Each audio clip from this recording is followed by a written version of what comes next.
of the United States. If you'll bear with me, I'd like to sing it at my tone and at my pace. Can we say amen?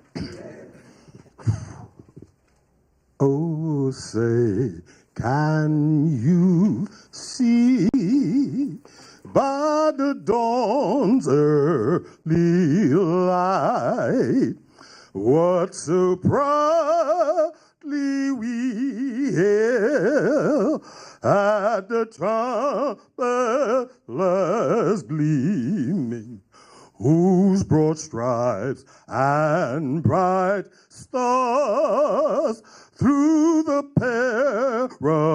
perilous fight over ramparts we watched were so gallantly streaming under rockets red glare, the bombs bursting in air gave proof through the night that our flag was still there.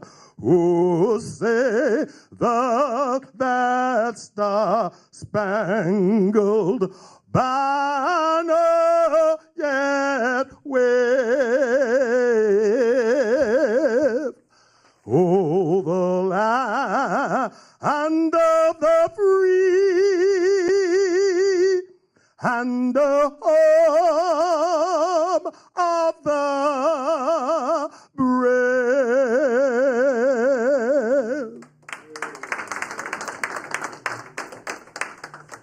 Oh, hail Liberia, hail. Oh, hail Liberia, hail. Oh, hail this glorious land of liberty shall long be ours.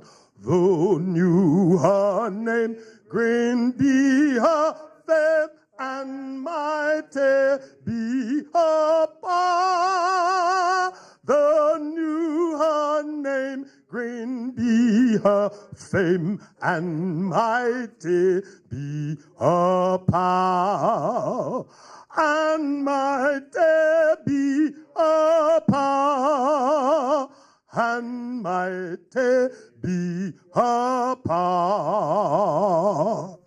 1, 2, 3, 4, in joy and gladness with our heart united we'll shout the freedom of our red benighted. Long live Liberia, happy land, a home of glorious liberty by God's command, a home of glorious liberty by God's command.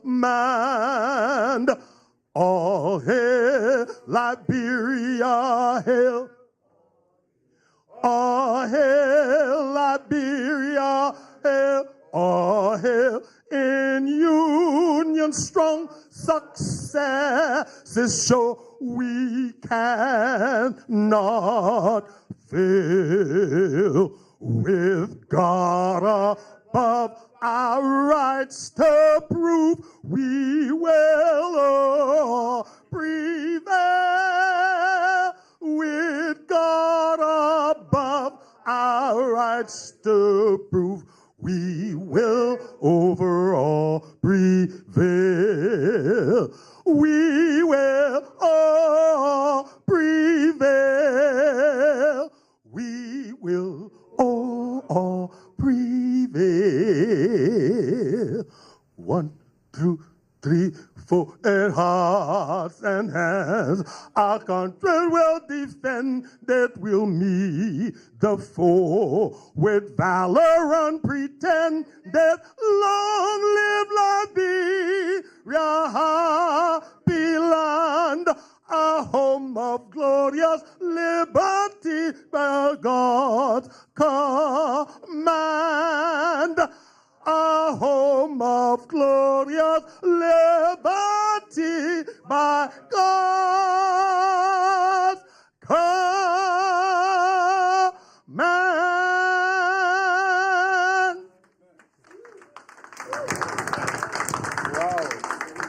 You may be seated. It's good.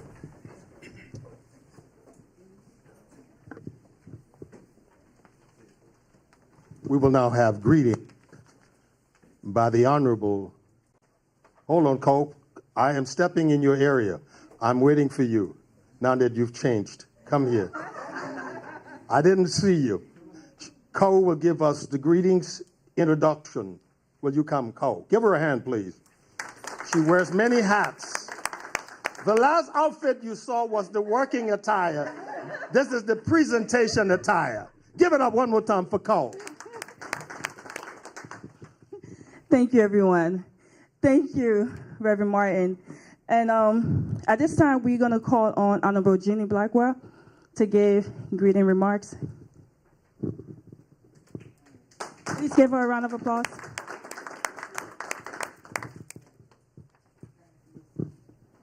Thank you. Good evening. As always, I thank God for the privilege and pleasure of being here with all of you. We are enjoying this celebration, another celebration to celebrate the 200th anniversary of Liberia. I bring greetings not only from the city of Philadelphia, but certainly from Echoes of Africa and from the Mayor's Commission on African and Caribbean Immigrant Affairs that I've chaired, that we started in about 2000. I will call on Stan Strutter to greet all people formally, as he should, from every place in Africa. All of you who are here, I thank you. I say especially Malefi Asante, who even made a speech in Liberia, and we thank him for all that he is and has been to our people on both sides in this world, in Africa and here. I want to thank Stan Strutter, Chairman Emeritus, and Volfi Jabata from Akana for inviting me and for choosing me to give greetings, and for Stan, if you're coming, you can come forward so you can name those folks that I need to name. And we mentioned Volfi Jabate because, you know, in Akana we are creating Africa Town, and that's going to be the most exciting project in the history of this city. So let me say again, greetings. We thank you for being here. We wish you all well. We're looking forward to a wonderful panel discussion, and I'm going to turn this for Stan Strutter to mention by name whom I should, and he will.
And so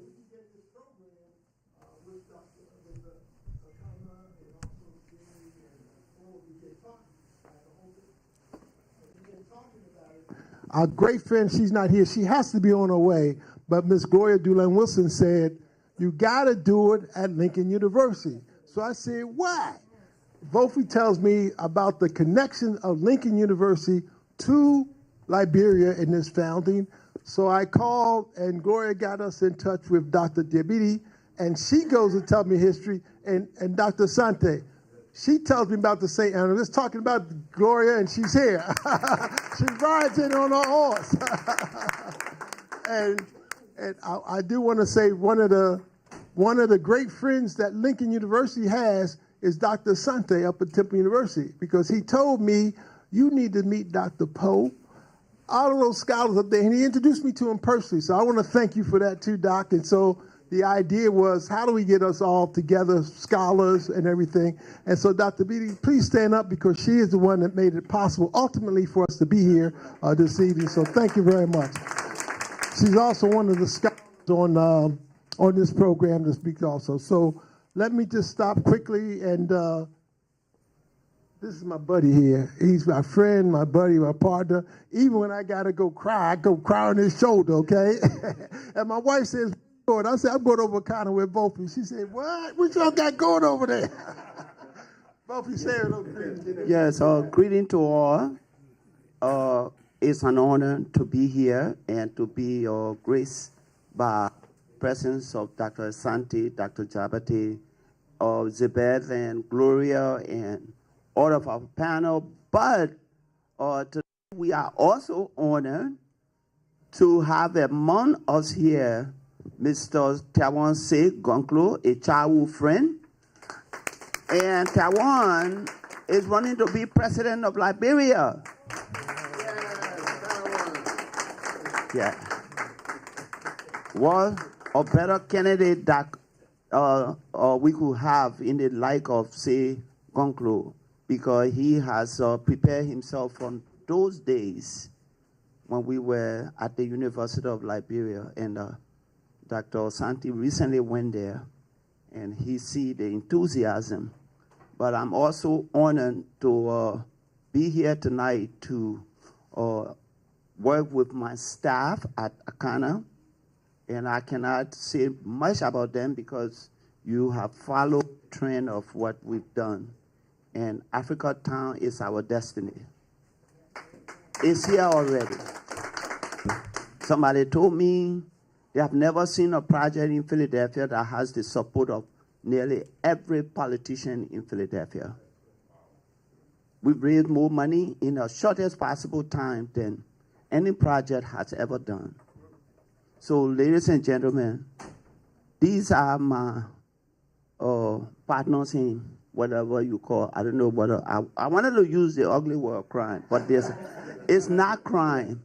It's the partnership in changing the landscape of almost 25% of Philadelphia, which has been designated through our own effort, Africa Town, one of the biggest development initiative in a black-owned organization that the African Cultural Alliance. We look forward to a good night, and let me just keep quiet and sit down and listen. But let me say special thanks to Gloria. Gloria is one of those folks that really push. And I'm jealous of Ghana. I'm jealous of Ghana. For why? Because Liberia was created by African Americans who are now drifting towards Ghana. This project, Bicentennial Celebration of Liberia 200 years, was designed to highlight our relationship. It was designed for us to let whatever evil has taken part in many years, let it be gone. Let Gloria, like an Afrocentric lady at heart, Jeanine Blackwell, and many of the folks in this city that we've worked with, Dr. Jabate, let them begin to work for Liberia. This is why we are here today. Thank you. Thank you, Vofi. Mrs. Blackwell, thank you. Reverend Martin, you're next. I just wanted to say, you know, as you look at the City of Philadelphia website, especially the website showing tourism in integrated, you will see Chinatown, the Reading Terminal, Italian Market, but you don't see nothing about black people. And think about it. Think about it this way. When I travel, and wherever I go, if I'm in Europe or France or London, first thing I say, well, where are the black people? I try to find them. This is my orientation, you know. There's nothing wrong against anybody, but I'm for it. And so when you look at Philadelphia's website around tourism, you might see the African American Museum, Aaron Anderson's house, even Paul Robeson, but you don't see nothing about Africa Town. We're all from Africa. We're all from Africa. So there's no sign in our tourist office here in Philadelphia that's a $10.3 billion industry, employs nearly 100,000 people, and nothing about black people. So the idea of Africa Town is built around the fact that Africa Town already exists. Some of you live in there. I know some of you go shopping. So we want to lift up that town to make it a destination point. If nobody else come here, we got 1.3 billion black people on the continent of Africa, and there's no sign in Philadelphia inviting them to come to Philadelphia. We got to change that, and that's what Africa Town is going to help us do, to build the wealth in Africa Town, to make it a destination point for everybody that wants to come and visit, to see the rich and diverse culture of African and Caribbean people. God bless you all. Thank you, everyone.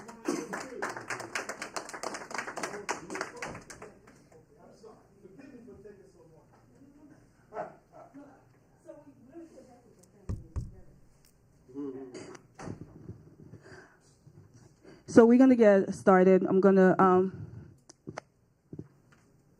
okay. So at this time, Reverend Martin is gonna introduce our panelists. Okay. One more time, ladies and gentlemen, please put your hands together for.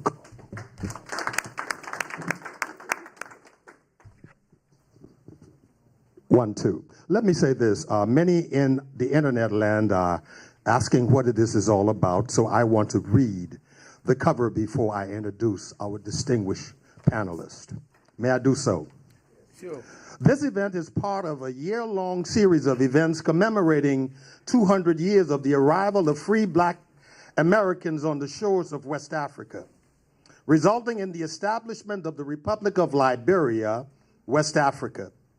The celebration of this historic moment in the Republic of Liberia and U.S. history is sponsored by the Mayor's Commission on African and Caribbean Immigrant Affairs, the U.S. Liberia Chamber of Commerce, the Liberian Ministers Alliance in North America, African Cultural Alliance of North America, ACANA, African Caribbean Business Council of Greater Philadelphia, and other leading organizations of the African diaspora. Let's put our hands together for our sponsors.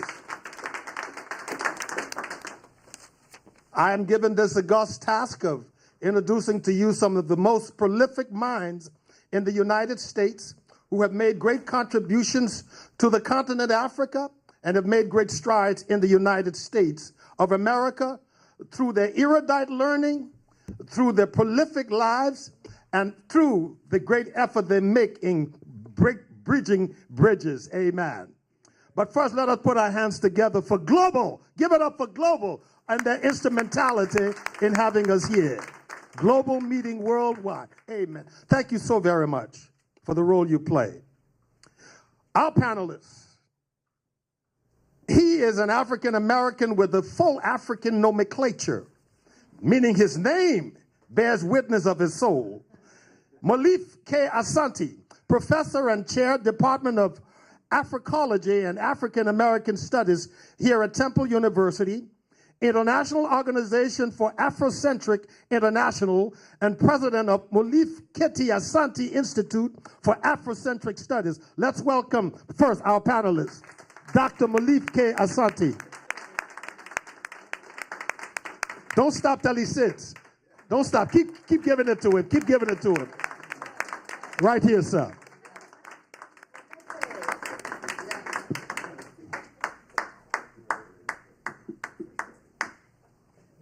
My African brother who looks like Charles Brumskin.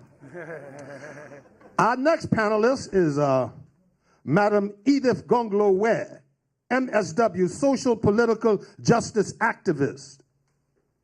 Give her a hand, please. Don't stop, don't stop, don't stop. POW, you know, power of women.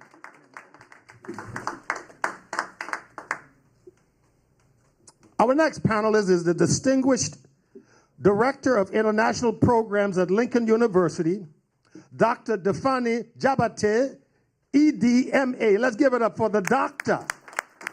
We got a doctor in the house.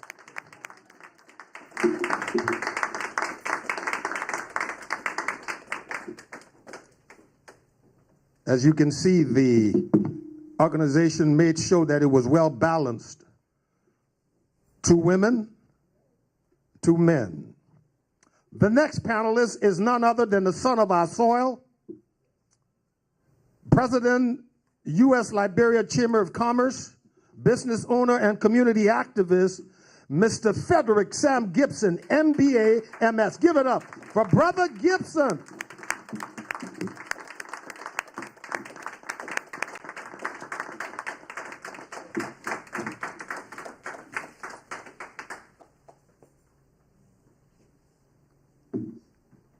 We want to thank the panelists for taking off their busy schedule and time to come and be with us this evening. I would pass the mic briefly for them to introduce themselves, tell us a little about themselves and what they do. I'm going to start with the African brother. Give it up for Dr. Sante. Thank you very much. I'm just very delighted to be here. I'm Malefi Kete Asante. And you've heard the introduction in terms of what I do, but I love Liberia. And when I was asked to be here, I just said, wow, I just want to come and be with this program. In fact, I spoke in Liberia about 2 months ago and at the university, and at the invitation of President Jonathan, President Nelson, and then Jonathan Taylor, the Vice President. And I also met Tiawan Gonglo, who's here today, and I was very surprised to see him. He's one of the individuals I met on the first day I was there. And so many people told me that he's incorruptible. And I looked at him real close, and I said, well, he looks like an incorruptible man. And I'm just so happy to see him and to meet him.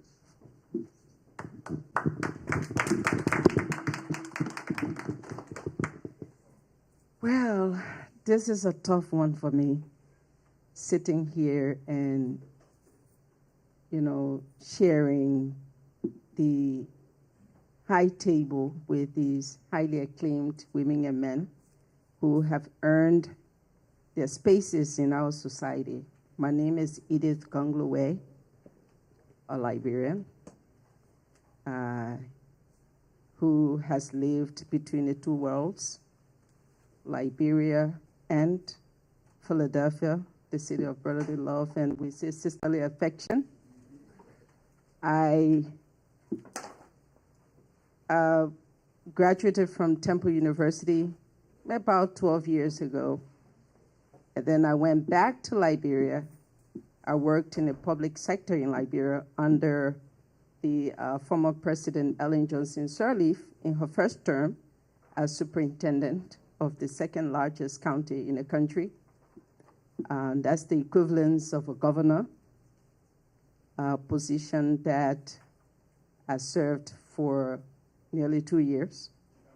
And I'm back here in America doing what I did before going to Liberia. I'm just glad to be here tonight to celebrate this great event with all of you, and especially sitting with these very acclaimed individuals. Thank you for having me here. I want to start by saying welcome. My name is Dr. Dafina Jabate, and I welcome you on behalf of Lincoln University. We are at the University City campus, but as you may or may not know, Lincoln University has a main campus about 1.5 hours to the west. And the main campus is where the founding of Lincoln University began in 1854, and the founders of Lincoln University had strong ties with Liberia, so the connection from Philadelphia and Lincoln University and Liberia goes back. We just celebrated our 163rd graduation about a week ago, so it's continued. It's a historically black university that continues strong, as well as had its origins in the connections with Liberia, where the first graduates of Lincoln University went to serve as missionaries in Liberia. And the first origin of Lincoln University, before it was changed to Lincoln University, it was founded as the name Ashman Institute. And if you're familiar, Jehudi Ashman was the first governor in Liberia, so the founders of Lincoln had that in mind to make that connection. Ashman Institute then was named Lincoln University after President Abraham Lincoln upon his death, and then that continued through, as I think Mr. Jabate mentioned, some of the diplomatic ambassadors from U.S. went from Lincoln graduates as ambassadors to Lincoln throughout the history. So the connections continue, and as we continue to talk in the discussion, strengthening relationships between Lincoln and Liberia as well.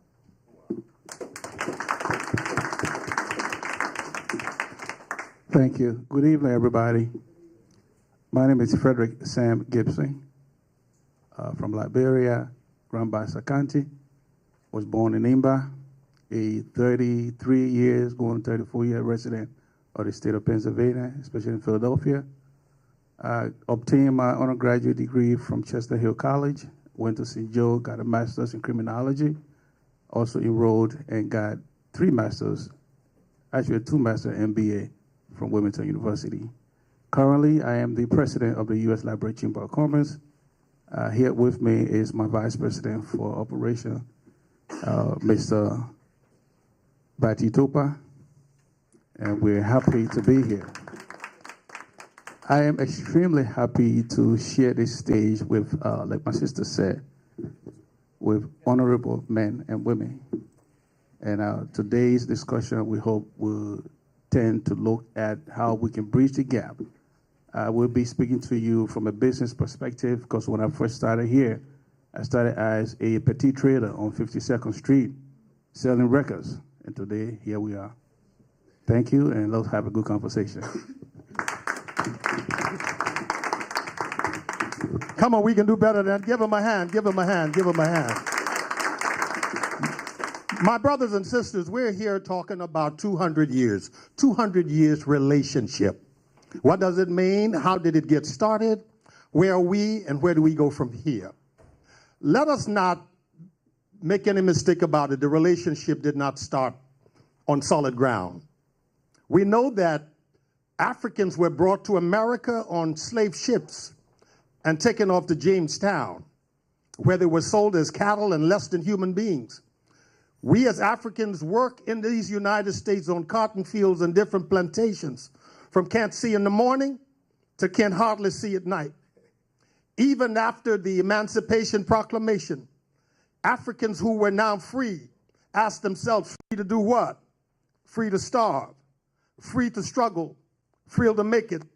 But there were those through the American Colonization Society, other leaders in the American government, who put monies together to have Africans repatriate to Africa. Not because they loved them. Let's be honest. There were many who wanted to get rid of the Africans in America. That is the history. I listened clearly to the former Liberian and American ambassador to Liberia, a good friend of mine, Linda Greenfield. She said that repeatedly in a message of a multiplicity of ambassadors. Wanted to get rid of Africans, wanted them to come back to the land of their birth and nativity. Well, some Africans decided because of the conditions in America, it was the best thing for them. Let us give them a hand. I will start with the professor today. Dear professor, we want you to please pontificate as briefly as you can, or as verbose on the very history that started connectivity with America and Liberia. And what do you think of it even now, given the climate that blacks are dealing with in America today? Thank you very much, Reverend Martin. Yeah, thank you so much. I just wanted to say also, before I start, that this is a remarkable meeting, and it's a good meeting, a strong meeting on the 200th year of Liberia. And I want to thank Janie Blackwell, who's done so much for me and so much for people international in the African American community. I mean, she is a model for the rest of us. And Brother Stan Strada has just been taking me by the hand and mentoring me in many ways in affairs, and I appreciate that. And Vofe helped me prepare my speech for Liberia. And I just want to let people know that I'm very, very proud to be a friend with him. Now, let me just talk about, you know, I always bring controversy when I talk. So, you know, but so let me just, I like courageous conversations. I like deep conversations, right? So, in 1822, Denmark Vesey was hanged. Denmark Vesey was a man who had actually fought in the Haitian War against France. And we came to South Carolina. He wanted to lead a revolution against the enslavement of African people in South Carolina. So he plotted an insurrection, and he was captured, and he was hanged in 1822. 1822 is the year that Liberia, we always start with 1822. I mean, certainly people can talk about its relationship with Sierra Leone and so on, but we do know that the Elizabeth, when it came, it had only 86 people. The ship from New York to Liberia, 86 people. And over the years of the people immigrating to Liberia from the United States, there were about 11,000 people total who went. Now, in 1822, Harriet Tubman was born. And Harriet Tubman was born during the year that Liberia, that Africans left from New York to go to Liberia. So there had been percolating among the Africans, many who were free, but the majority ultimately who had been enslaved, who said, you know what, there has to be a place better than this.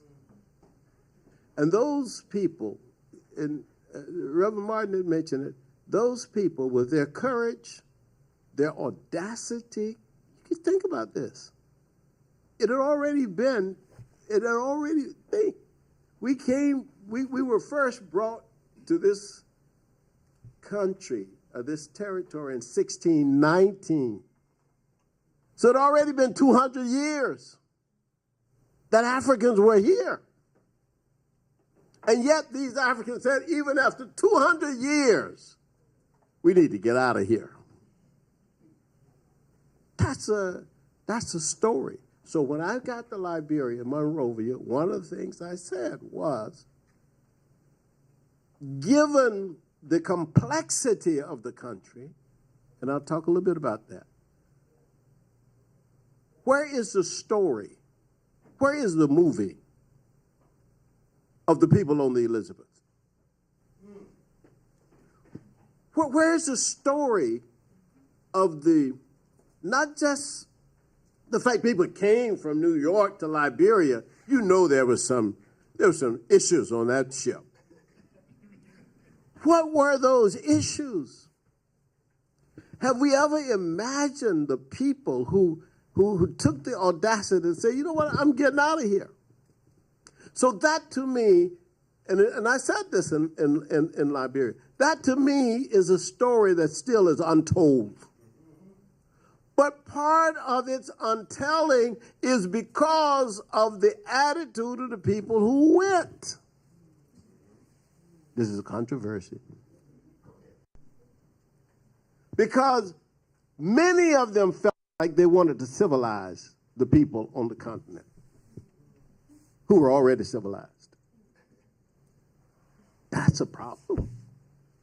And that's why when we look at the history of Liberia, we have to look at the history of Liberia in terms of the multiplicity of issues that arose by virtue of the Africans from here who may or may not have been taken from Liberia in the first place 200 years earlier. We don't know. Because it was not recorded that the 86 people who went back initially, it was not recorded they were from this ethnic group or that ethnic group. It was not, they were just from America. You see? So we don't know where these people came from, right? And then, of course, once they get there and they start developing a society, they also rescue other Africans that they call Congo. Right. You remember that? Y'all know that story, right? Mm-hmm. I just read Guanu. I mean, that's how I got my information, right? And talked to Vofi, right? But Vofi, I'm not going to blame you for all this, because I don't want to get you in trouble. But okay, all right. But so it's extremely important that we understand these complexities. Now I want to say a few more things because I know there are many other people to talk. But I talk about 1822 and Harriet Tubman. But I want to talk about the relationship. I think the relationship between the United States and Liberia may appear in several different areas. And I think that I think we have to talk about economics. We have to talk about religion. We have to talk about the social relationships. We have to talk about education. And we have to talk about the military. We don't talk about any of those too deeply, but we have to. I was explaining to the council lady that to go from Monrovia to Roberts Field takes about 3 hours on a good day.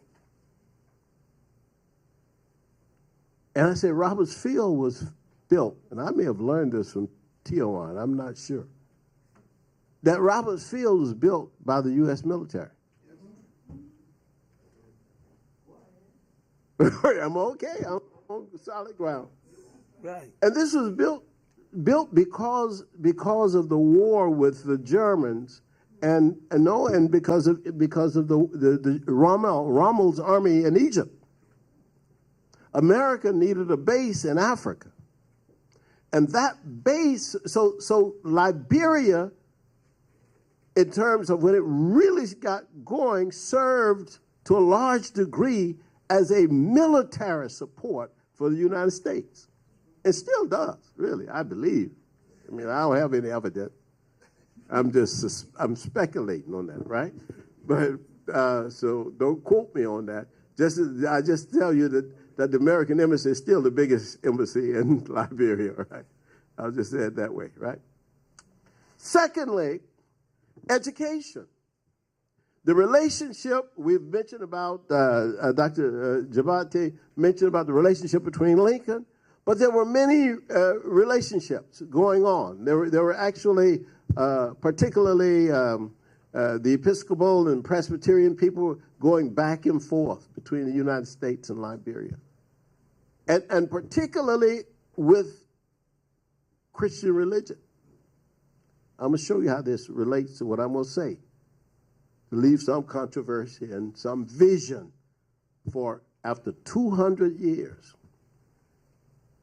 The third thing is the social relationship, because there has never been a time when Liberians did not come to the United States and people from the States did not go to Liberia. that's been a relationship for, I mean, it's not been a highlighted one, as we will explain, as I will explain in a minute. I'm gonna make this real quick. And then there has been, as I said, the economic relationship as well. So economic, religion, military, education, and the economic one is spotty. And the reason it's spotty is because the United States with the rubber companies. Yep. You remember the rubber companies? Firestone. Goodyear. They basically made Liberia a plantation for developing rubber, so we can drive our cars on rubber. That's how those companies became very wealthy in the rubber plantations. Okay, thank you very much.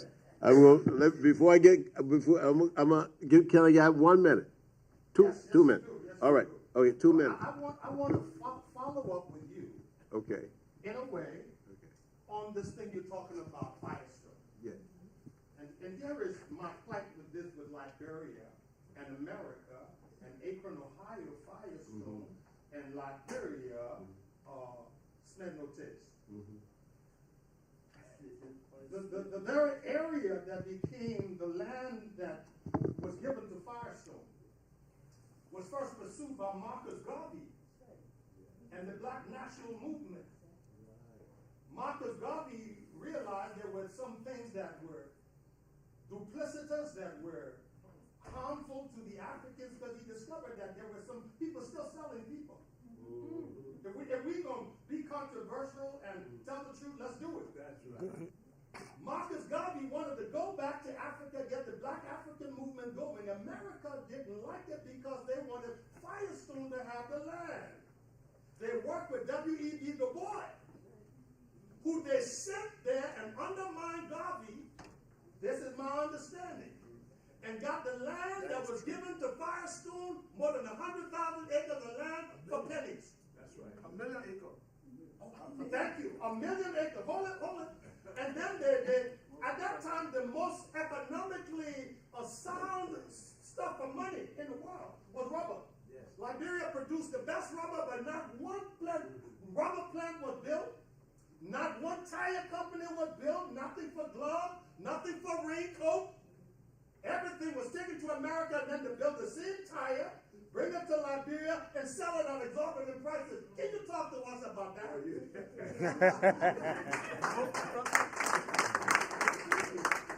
Brother, there is nothing more to be said. You have put that to rest. Now, I just want to talk a little bit about Pan-Africanism. That's why I was about the Ghana issue. Because the relationship between Liberia and African Americans should have been a much closer relationship than it turned out to be. And that is because it was African American. The Liberians who went from here, the people who went from here were African Americans going to Liberia. And so my provocative point about that is that the problem happened to be that they went with the ideas that they discovered among the white Americans. And they took those ideas to Africa as if they were missionaries to the rest of the African people. In Ghana, we didn't have that relationship. In Ghana, the indigenous people fought, gained their independence, and Nkrumah spoke about Pan-Africanism for the whole black world. Who, by the way, was a Lincoln University grad. I mean, when you talk to a group like this, you have to be very careful. Everybody is an expert. So I just want to say that what I said when I was in Liberia was that this is the time, the bicentennial is the time for Liberia to assume its rightful place. Yeah. And its rightful place is as a leader of the Pan-African movement. That's its rightful place. And now with more democracy in the country, and with all of the indigenous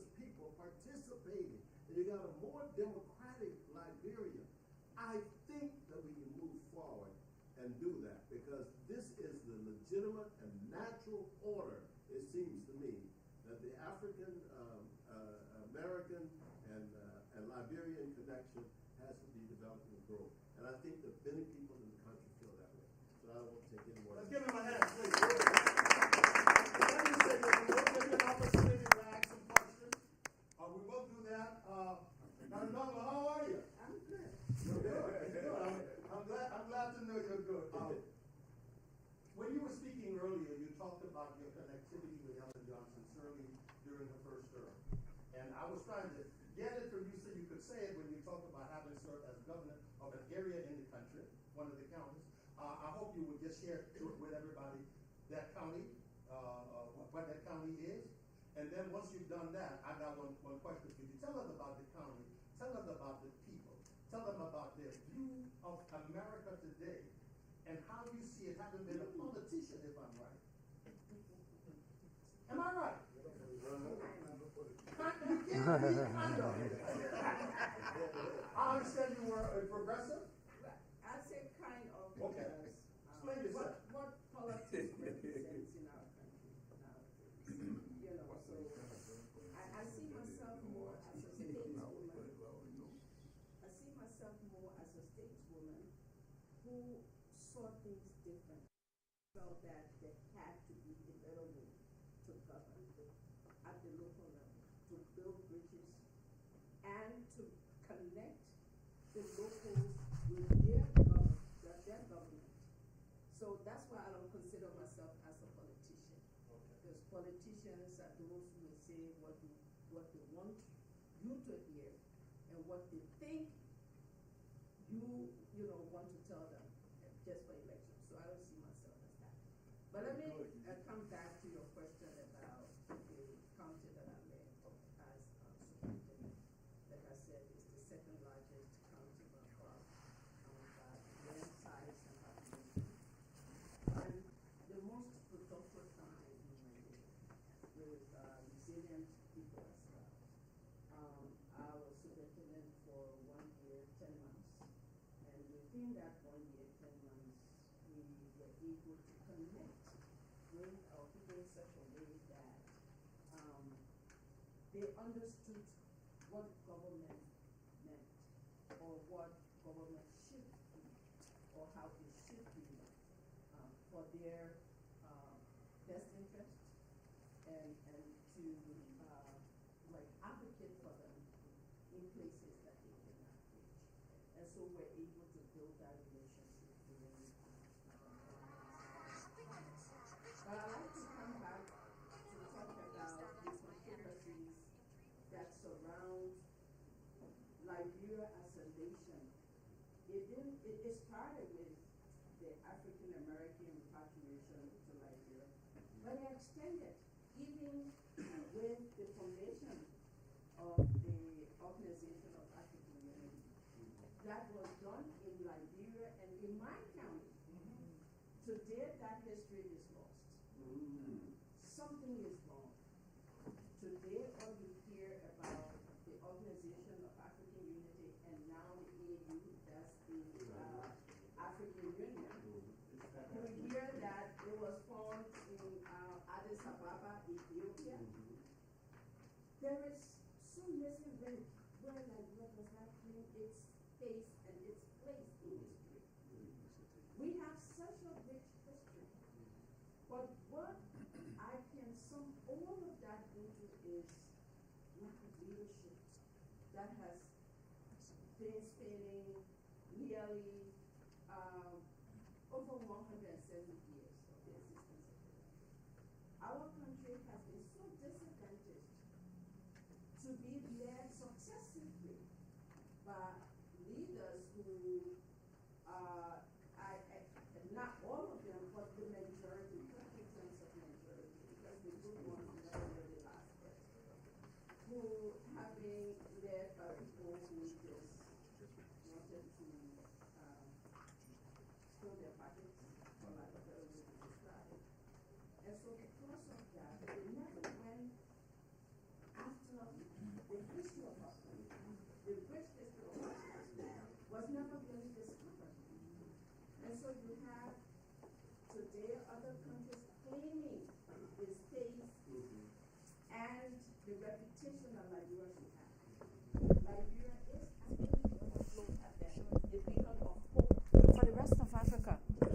It was the first independent black country. And I said to myself, this was a test case to see if blacks could self-govern. And that test would have been such a beautiful test if it was not undermined with all of the different facets that we've heard about. The Marcus Garvey situation. You know, whenever someone who was more Pan-Africanist in their vision rose up, there was another contradicting factor to undermine them. And so Liberia has been shortchanged over the years. Come back to the Bicentennial today, looking forward. We look at our history. History is there to inform us of our past and help us understand our present and direct our path to the future. And so now that we've heard this history today from all of these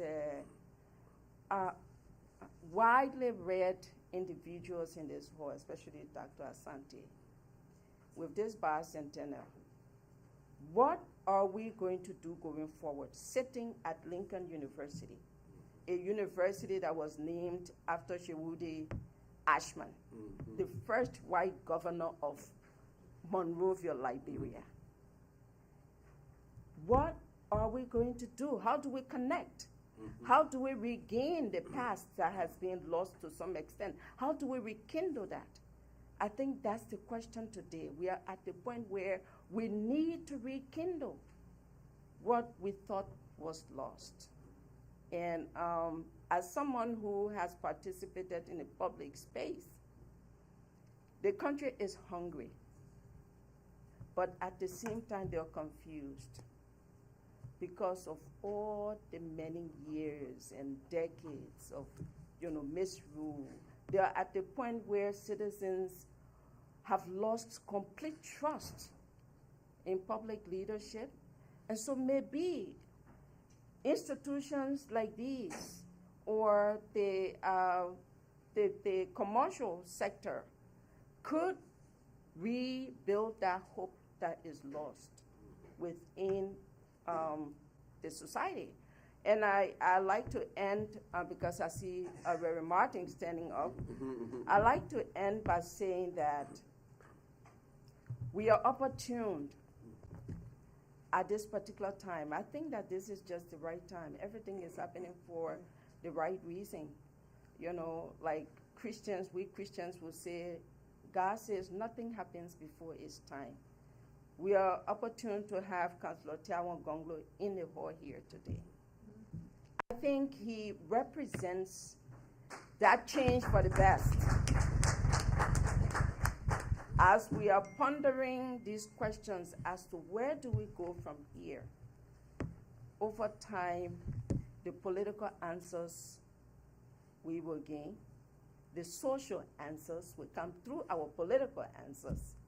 And I think the actual meaning of Liberia as a land of liberty will be achieved. Thank you. Thank you, Honorable Gondo.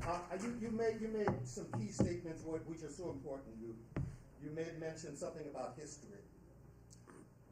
It is those who write the history that determines how the history is carried out or preached or pontificated. We often do not write our own history. We rely on others to write our history. So they tell their story. It's his story and not our story. That's a big problem with that. Also, one of the big gaps we have in our country is the lack of literacy. Too many of our people are illiterate. Many of our people do not read for themselves. And whenever any nation has a large number of its people illiterate, especially in a world of technology today, we will find ourselves behind the 8 ball. But not only is it that, but all the information that is ever given right now in our country is brought by radio. Radio. And everybody is telling his story. And we live in a world of a lot of misinformation. And that is also true in our country. And so how do we deal with this? How do we move ourselves forward? Because I just noticed for since the first Civil War in 1980, there were no teaching of our Constitution, which is a mandate in the Constitution, Article 10, that the Constitution of Liberia ought to be taught and distributed and disseminated in every school. Even now it's not done. So the people do not know their right, they do not. All they say is that people think. What do you think we need to do in terms of education if we're talking about bridging the gap with the United States? We need to help bridge the gap at home. Can you expound on that for me just briefly? Okay, so I'm glad you mentioned that because I had done a little bit of reading and I was shocked to find out that as of 2017, the literacy rate of Liberia was 48.3% in this 21st century. So that speaks largely to the level of illiteracy that our people, have experienced. And again, it brings us back to that conflicting history of the formation of Liberia. What was the intent of those who sort of birthed the idea of a black-owned country on the continent from here, free blacks owning a country on the continent? Was it a positive intention or was it a setup? What was it? Is that conflict? Because no nation develops outside of education. You name the rest of the world, any country that is today dubbed as a developed country or a developing country has a literacy rate of either 95 or 100%. We are way down the ladder. It is because of the conflict from the beginning of its formation that we never really broke free from. Successive leaders stepped in the same gap. Liberia was, in my mind, a formless society. The foundation of any real true nation and a vibrant nation is lost in Liberia. So what we need to do is a deconstruction of a society that has been misconstructed. And that deconstruction, it may sound like a radical term, but I think it comes with a high focus on education, starting from primary, pre-primary, because like my brother liked to give the example, he said, you never water the tree from the branches and the leaves. It will die. You have to water the roots. Our roots are drying out. That's why the leaves are withering. Liberia keeps spinning in the same spot because of that. So to answer your question, to have a real true change and a radical change, we need affordable education, accessible education, and quality education.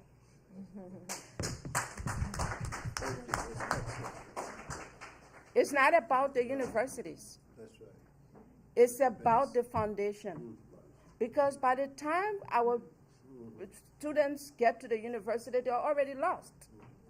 You have university students who cannot write a fitting sentence.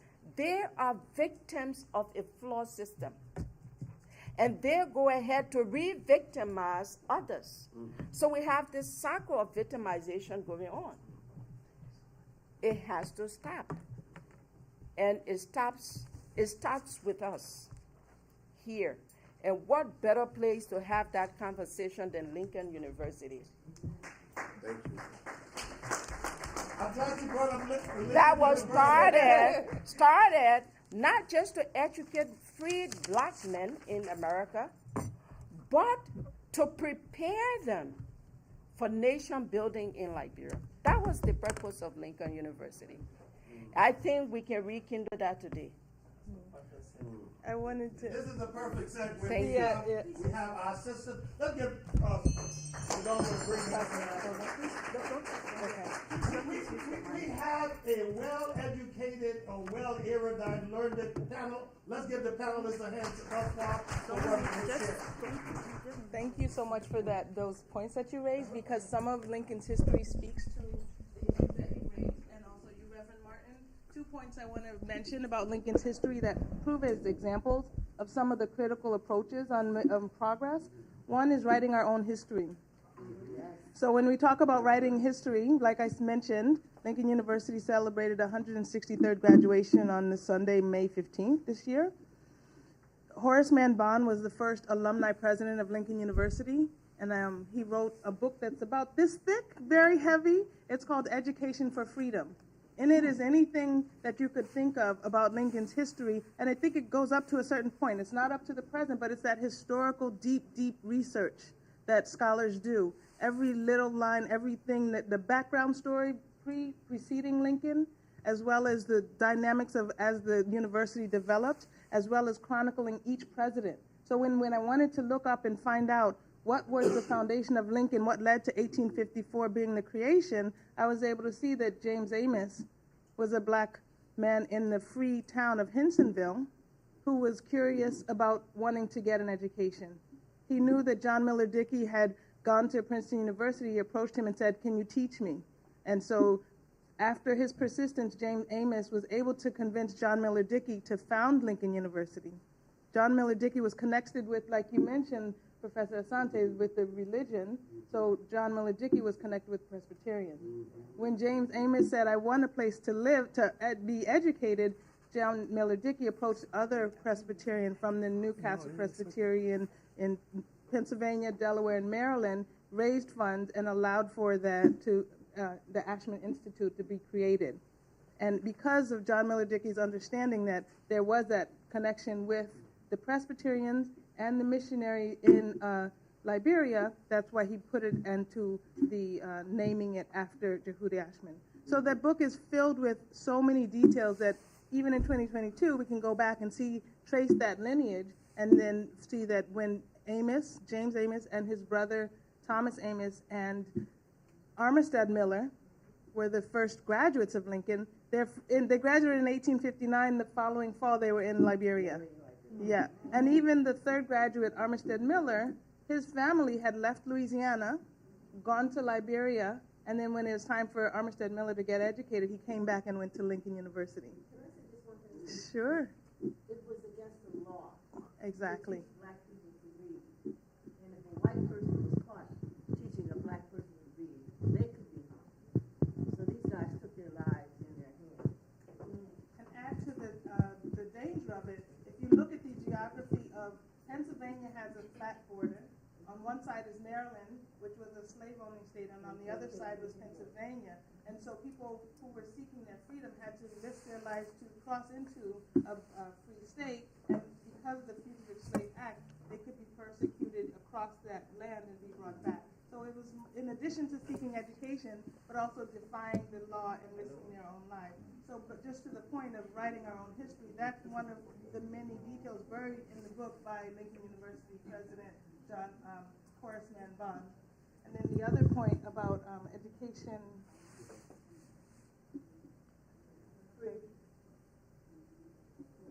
affordable education. I'll have to come back to that one, but I'll stop there. Let me just add on to what Honorable said. You know, that thanks for the historical analysis of the return of the slave. But I just want to give you a deeper understanding. When the slaves went back, they went back with an elitist mentality. They felt they were more important, more educated, more exposed than the indigenous. So they went and established a hegemony by controlling the factors of production. They owned all the plantations. All of the businesses were owned by the slaves, former slaves. No, but free men. They were free. They were excellent. Ex-slaves. All right. Yeah, okay. But the reason why I'm going in that, right, by ex-slaves, they control the factors of production. Folks in the hinterland did not gain any access to education unless you live with a slave or a former slave master. So that brought about the divide from the onset. And to also add on to the Firestone situation, LAMCO that operated the mines in Nimba where my sister served as a superintendent. Those mines were brought here to Bethlehem Steel. They were processed at Bethlehem Steel, the iron ore. And it is from there that this country built the bridges, the skyscrapers. But go back to Nima County today, not even a single clinic, not a school. The whole city is deserted. It's not only unique to Nima, Bone Mines, Bowman Hills, Monterey River Union, all of these concession areas. Firestone. When I did one of my MBA papers, because I have an MBA in environmental sustainability, so I was looking at corporate social responsibility, and I decided to take on Firestone as a project. I realized in Akron, Ohio, where Firestone had its headquarters, they committed millions of dollars for stormwater collection purpose because they felt it was environmentally not too good for the city. Whereas in Liberia, all of the waste that came from processing the rubber latex was dumped into our rivers. And that's the river downstream the native people, the poor people used to drink, to fish, and that brought about a lot of diseases. There are former slave owners in this place. I've traveled throughout the South, especially in Virginia and Maryland, and you see the names of former slave owners. These folks still have assets in this country. We talk about bridging the gap. My brother Tiawo is my senior brother. He's in the room. I'm currently studying. I'm in law school, not to practice or preach law, but to go after these companies. They owe us. They owe us a whole lot of money. But nobody's advocating for our country. The system of government that was established from the slave trade and return of former slaves is a system of governance that still ruling the country. People come to power, get wealth, and do what they want to do at the expense of the people. You talk about Ghana.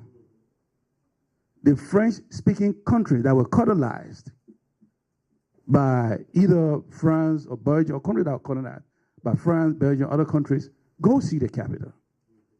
Skyscrapers, road connectivity, all of the infrastructure you can think about in the Western world are there. But go to Liberia, it takes you 3 hours for a 45 minutes drive. 30-minute drive. 30 miles. So, the reason being, let's keep these people down. Don't give them education so that we can continue to rule them. And those of us that came here to the United States and gained our education went back with the same mentality. So corruption is like an easy thing, it's systemic. So how do we bridge that gap?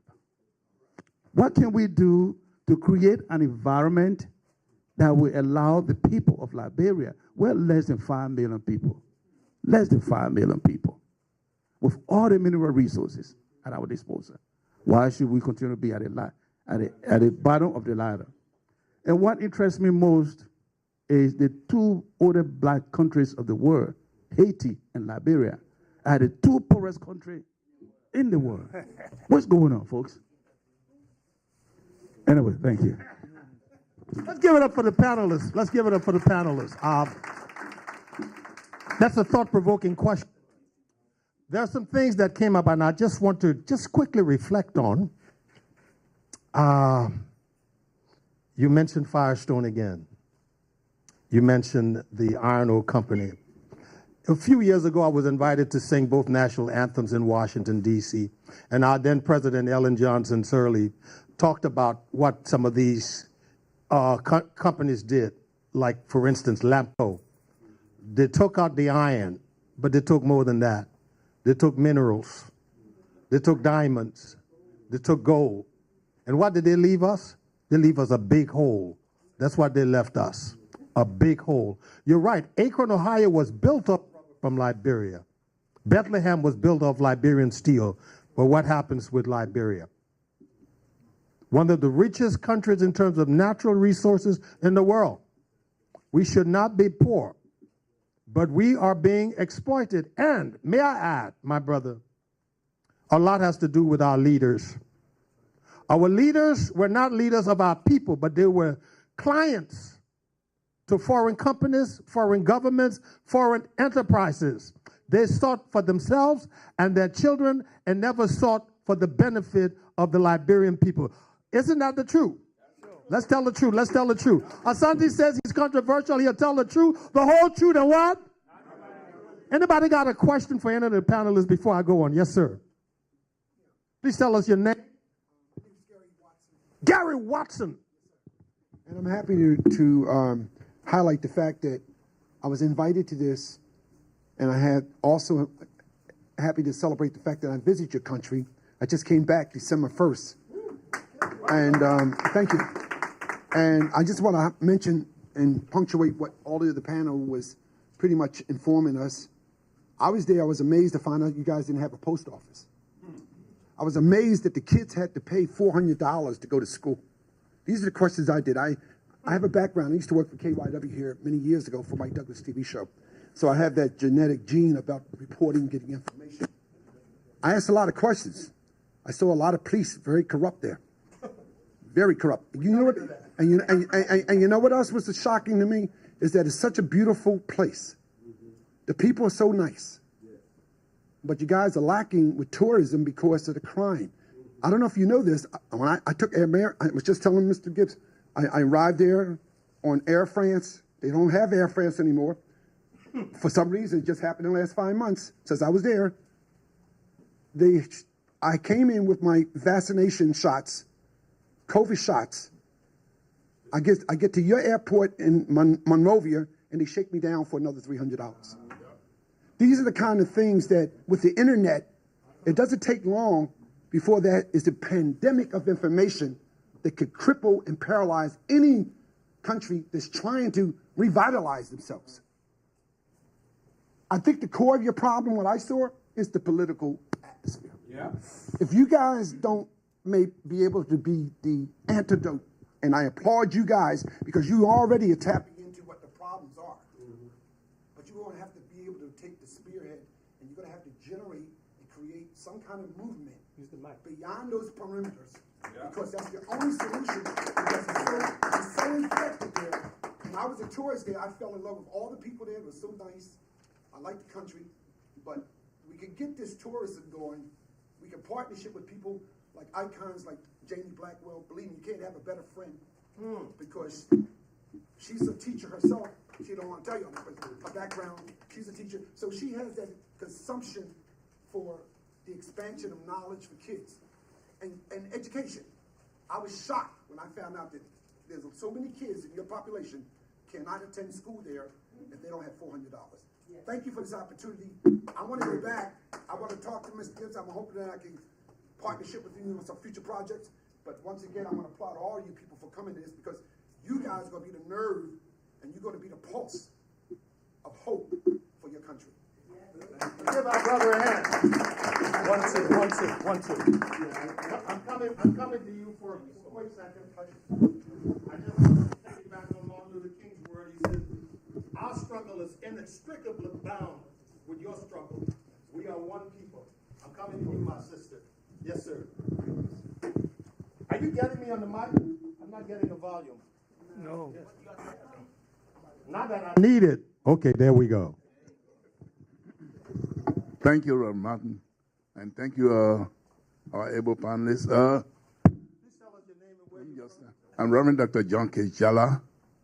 I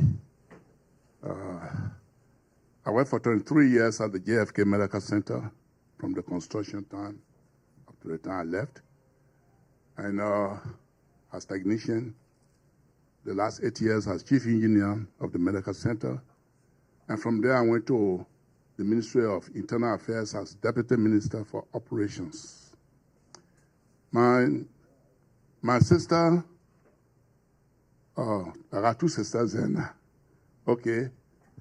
And almost like you have meeting of the minds before you came. It's so planned how you presented it. I want to thank you all, Prof, and all of you. My sister used a word that she didn't have the time to deliberate it, and she proposed deconstruction. Deconstruction. And this is a word in Liberia that you government official, you use it, you are dismissed.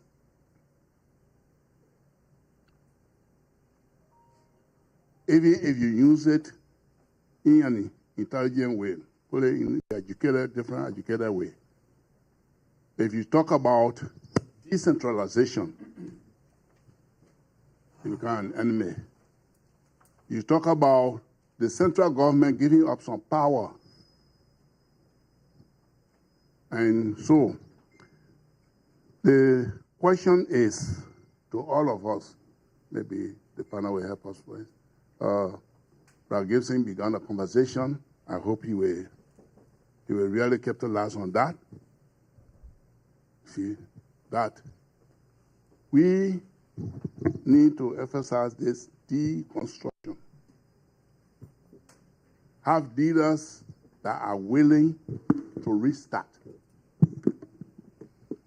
And to restart with everybody, not just the Moria group. To restart. And willing to start with everybody, not only to be satisfied with their late tribal team, their late tribal group, or country group. So that's why I wanted to see if you could take a minute or two and just tell a little more about this deconstruction. What really you were thinking of? Thank you. I know there's no only, but this meeting is all of deconstruction. Thank you. I intentionally used the word deconstruction coming out of the discussion and our history, the conflicts and the confusion from the formation of Liberia. I said this is a formless society, and no building as an engineer can survive without a firm foundation. For a building to be structurally sound, it has to have a very strong and guaranteed foundation. So if we use that analogy for Liberia, I'm thinking in my mind that this is a building that has a very shaky foundation. And so it has to be toned down, not radically, not through war, but through building a new system of governance that can be comparable to other countries around us that are thriving. So when I talk about deconstruction, it also goes to our mindset. How can we change where we are? And the mindset that I'm referring to is not just the ordinary Liberians that we will refer to as the illiterate masses. It transcends that. It includes even us here in America. Have we changed our thought process about the running of a nation, the survival of a people? That's what I meant by deconstruction.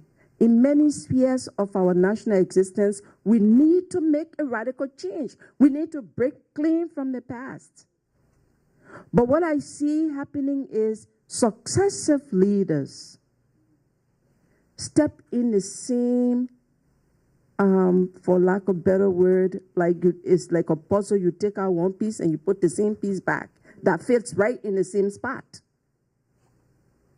We need to change that. We need to rearrange the entire puzzle and rebuild a new puzzle. And that can start with a strong character center, people center, leadership, someone, you know, who understands. Like somebody said to me, this is not a political forum, but the person is political. Nothing is going to happen outside of political will in our country. And that's how I see it. It's a small country that has been ruined by bad politics and bad politicians. That's why I don't consider myself a politician,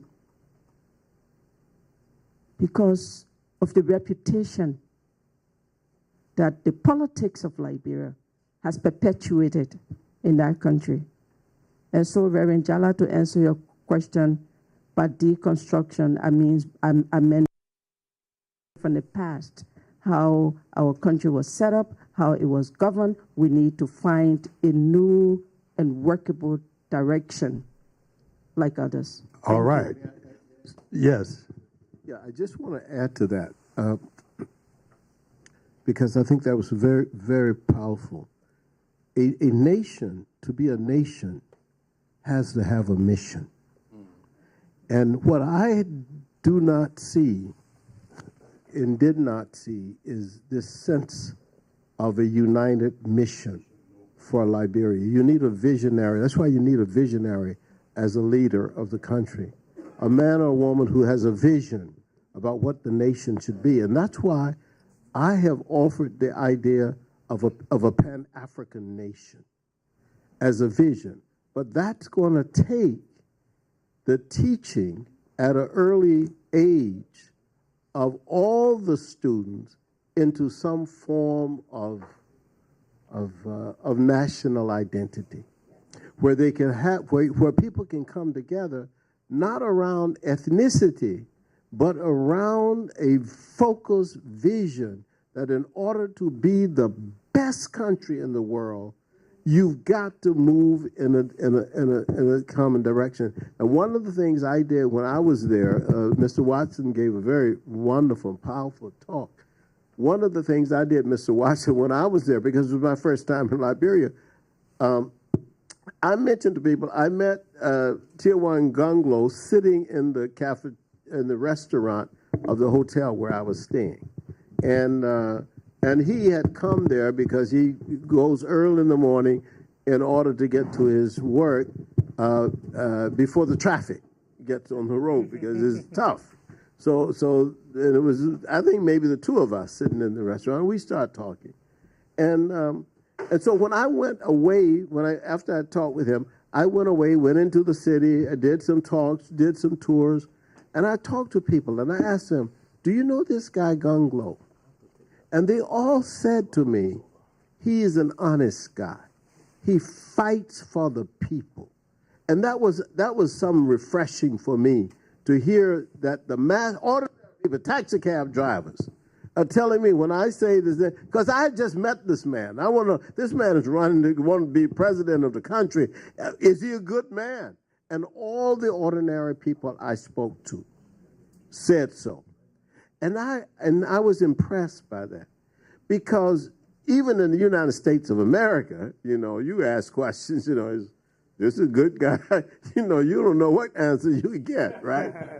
But it's very, very important that we have vision and that we have a united mission. And if you're running a country, you want the people to participate in that. And this is again, we go back not just to Ghana, but to other countries on the continent. And you can see that many of them have that sense of this is the goal, this is what we want to do. So certainly Liberia could do it. It has the wealth, the mineral wealth, and everything is there. It has the intelligent people. It just needs to have policies where the masses of people will be given literacy training and given training for a sense of identity and mission. Well, we've covered a number of things thus far. Reverend Jala, my idea of revamping Liberia educational system is this. First, we followed the American model for years. Elementary, preschool, K preschool, elementary, middle school, we call junior high, high school, college. Every year, over thousands of young folks graduate from high school. The only institution of higher learning in the country owned by government cannot accommodate all of them. So you have folks left out in the streets, either become a petty trader, a pen rather, or keke drivers. And with all of these things going around, the educational system does not have enough money to even invest in that area. Here in America, you got school districts. In Philadelphia, as a businessman, we got so many taxes we pay to the city. Use and occupancy. That money goes to the school district. City net profit tax. There are several taxes the city of Philadelphia collects. And it helps with the school districts. We don't have that in Liberia. This is what I think we should do. We don't need to have, we're coming from out of war. Our illiteracy rate is at its minimum level compared to countries in the region. Let's focus on 3 key areas: agriculture, internet technology, and from ABC to 6th grade, we teach our kids the basics: math, English, science. Once you hit 7th grade, you don't know whether you want to agriculture, you want to internet technology based on your strength. That's how we're going to grow more food in the country to feed ourselves and have enough for export. But as it stands right now, we'll continue on that trajectory. Seriously, our children will remain poor, and we get what they call Zogos now. Because if you can't find a job, the next thing you want to do is to get high, use drugs, and become menace to society. What we are proposing through the, like you said, Doctor, a unified force, because I'm not sure whether I will get a microphone next time. The Chamber of Commerce, we're discussing to propose a $100 billion Liberian Diaspora Trust Fund that will encourage every Liberian commit a small percentage of your paycheck every month into this account. It's not controlled by government. We can find a philanthropic organization here in America or somewhere to control that fund. Then, like I said, we go after these big companies that profited from us, the Lamcos, the Firestones, even countries that manufacture weapons that were used to kill our people. They sold their weapon to non-state actors. So therefore, they should be held liable for damages caused to our country. So we are proposing $100 billion, not million, $1 billion diaspora development trust fund that every Liberian, either $5 every pay period, put it in there. While we go after the big companies and asking our sisters, the man of Blackwell, other people in the country to help raise that fund so we can rebuild Liberia. That's my idea. Coming right back to you, McGill. This is great. Put another hand together for the panelists. Forgive me, Brother Asante, and forgive me, Sister Gonglo. I mean, you guys keep talking about the Presbyterian, the Episcopalians. Look, Liberia was started by Baptists. Let's be honest, okay? The first church built in Liberia was the Providence Baptist Church. It's called the Cornerstone of the Nation. It is where the Declaration of Independence was signed. That is the cornerstone of the nation. But interestingly enough, on the 200th anniversary, one would think that with the entourage from the United States and the special service being held at the Providence Baptist Church, that our president would show. He did not. He did not. We're talking about building relationships with America. We're talking about education. Look at this. Children live what they learn. But what have we been teaching our children? Because learning is not basically only in a classroom. Children learn from watching. They see, they do. They watch, they grow. I was in Liberia about 5 years ago, and I sat with a little girl. No, I sat with Michael Watterson at what used to be Diana Restaurant. And we're eating. And I said, tell me. He said, well, I'm on an NGO from America. I said, what do you do? He says, I go in the interior and I help people to help develop themselves, their land and stuff, make it grow. He said, but Reverend, I had a conversation with a little girl. And I asked her, what do you want to be when you grow up?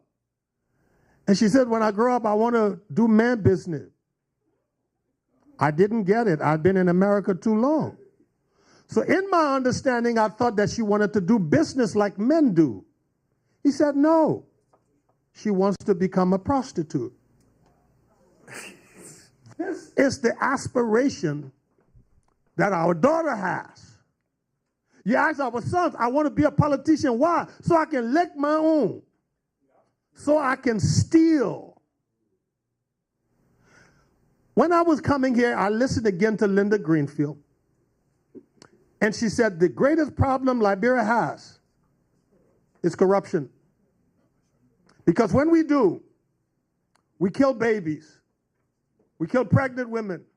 We stop kids from going to school. We stop folks from having an opportunity for a job and build a future because a few people are corrupt and they take everything and the people starve. I want each of you to look at this and talk to us about the corruption and about America. I say this because part of the corruption is not always money. Many of us are afraid to admit that the coup in Liberia that started with the killing of William R. Talbot, America was behind it. Let's deal with the elephant in the room. We're talking about 200 years of relationship. We're talking about deconstruction. We got to clean up the mess and own up to it so we can move forward. I need each of you to talk about that. I know you're an American with an African name. Y'all helped to kill William R. Talbot, one of the best presidents Liberia ever had. Talk about Operation Production, Higher Heights, feeding yourself. Oh, I'm sorry, I'm preaching. No, that's right. Thank you very much. I think I'm going to pass it on to Sister Gunglo. I think we've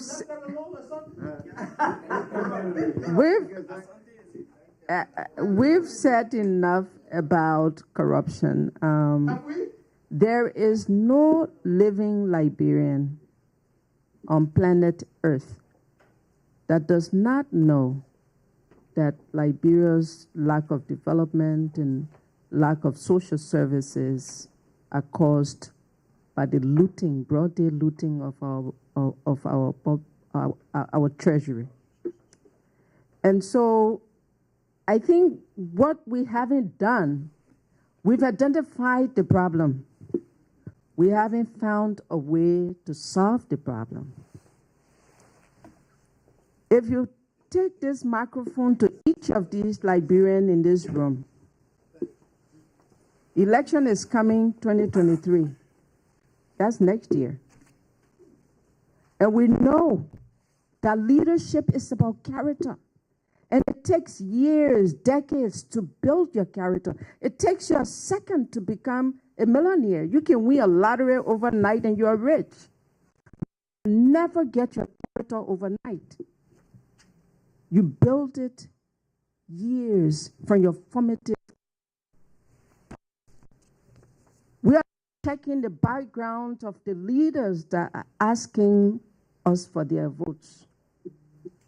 We have begun singing so that we can identify the problem that we all know. So that's why I stopped talking about Liberia problem. We know the problem. It's about time to say, how do we solve this problem? Are we together on that, on solving the problem? Thank you very much. I appreciate that. I didn't want to enter the fray of that particular question, but I do want to say this. I want to make a caution because I travel throughout Africa all the time, throughout the world actually, but certainly I love Africa, so I go to all the countries I can. I was just in Ethiopia not long ago. I just traveled to Africa. I'm in Africa, right? Corruption is a problem everywhere. So you can't dwell simply on the fact that you have corruption in Liberia, because corruption is in the United States. It's at a higher level, billions of dollars, not just thousands, millions, billions of dollars. It's corrupt. I mean, and in a political situation, right now we got the situation of the killing of the people in Texas. Why do you think Abbott, the governor of Texas, doesn't come out in a positive way for gun control? Who pays him? You see what I'm saying? So there's a whole, the NRA is deeply involved. So I'm very cautious about, I don't want people to get the idea that only in Africa.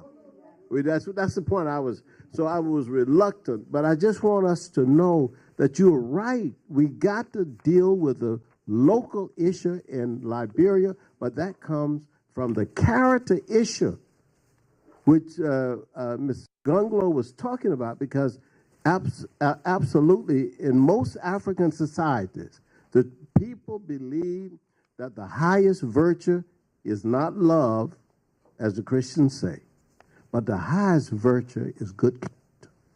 And if you got good character and then you run for leadership, then we can talk about a person having a vision to make a society less corrupt than others.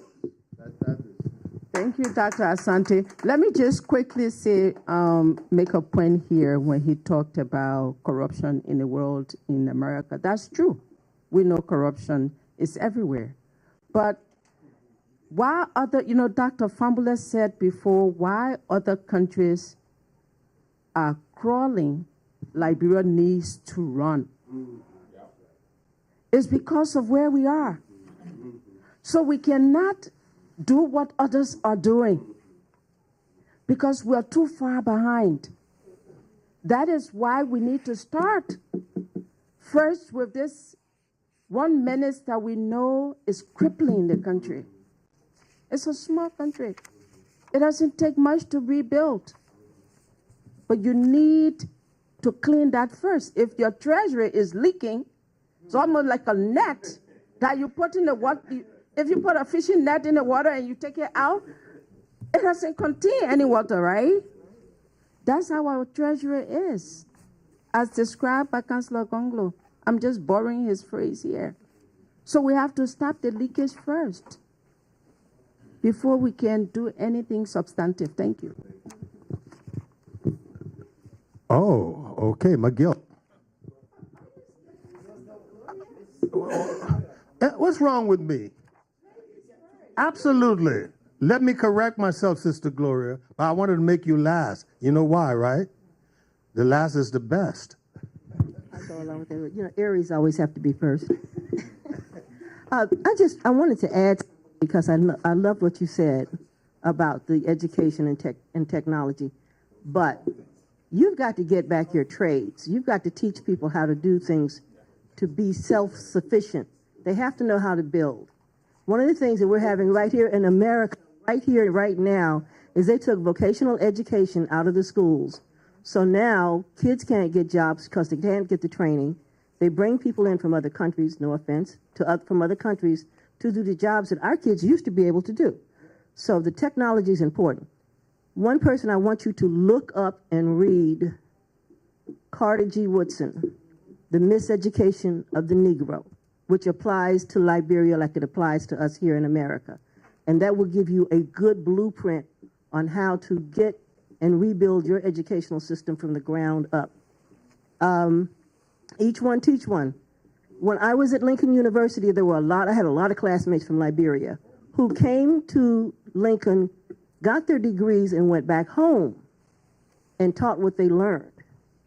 They don't do that anymore. It used to be mandatory. You get your degree, you take it home, and you teach everybody else. Now they don't do it. And that might also be because we no longer have good brother in charge anymore, because that was his rule. And then the other thing that we used to have was, I think at one point there was an incentive to get Americans over there. Americans could get 25 acres if they went to Liberia to live and teach. I don't know if that's still there, because between 1980 and now, things have changed drastically. But that used to be something that a lot of my classmates actually went to Liberia to help at that time. But you're talking like, this is my 55th anniversary of graduating from Lincoln, so we're talking a little while back. Okay, and the other thing that I just wanted to say, I just wanted to make sure that you understand that I don't care who the leader is as a president, you still have to incentivize those families. Because if you don't get to the hearts and minds of those families who have now strayed away, education is no longer important, then you're still going to have a problem. So you're going to have to have somebody charismatic enough, not only in the lead, but in the communities, to begin to help trend African brothers back into their own pride and to want to know who they are and what they do. So that was my 2 cents worth. Thank you so much. That was not 2 cents. That was a full $1. I want to say thank you to the panelists. My name is Stephen McGill. I'm an activist by nature. I'm also a radical activist as a person living with HIV/AIDS. I grew up as a kid in Liberia, and I remember you're talking bridging the gap, and I think we can bridge that gap by going back to the old rules. I was growing up, I was reading American books, the Even Reader. I was reading about Dick and Sally, the snow falling, and I never saw snow, but I knew about it. But that whole scenario has changed. We don't read. We no longer know what it is, but it's a fraud. The internet is also corrupting the minds of the people, and then also drug is also corrupting the young people. There's everywhere in Liberia, you got mental health issues. Even our people, even our leaders themselves, they want to recognize this. They're in denial, but as a part of it, also going to, I grew up on the Lrtn state. So the Lrtn state is the very first port of Liberia where the settlers arrived, and my father was a custodian there. So I had the opportunity to know people who were in the neighborhood, from Crown Hill down to Waterside and Valta and Ashmore Street and Monrovia. So that's how well I know Monrovia. And they had an old custom. I know that even in Liberia, then Liberia had a free port. We ship goods across West Africa from Monrovia. Yesterday, I had an opportunity to talk to my dad. I'm one of the newest job seeker at Kakana, and I'm learning through the process there. He was telling me what trade was. And I grew up on Water Street, old custom, and this is where the ferry line were. As an appeal, I knew I walked the street of Monrovia, there were post offices, there were post bags, there were red lights, and there were instructions given. I remember 5 years old.